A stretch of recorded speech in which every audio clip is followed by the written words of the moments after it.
నటసింహం నందమూరి బాలకృష్ణ అభిమానులకు movie team good news తెలిపింది. ఈ నెల 12న అఖండ 2 సినిమా విడుదల చేయబడుతున్నట్టుగా తెలిపింది. అయితే ఏపీ తెలంగాణలో 11న రాత్రి ప్రీమియర్ షోలు వేయనున్నారు. వివాదం ముగియడంతో సినిమా విడుదలకు కూడా లైన్ క్లియర్ అయింది.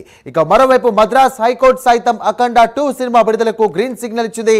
దాంతో ఇక తమిళనాడులో అనుకున్న సమయానికి కూడా సినిమా విడుదల చేయనున్నారు టీం.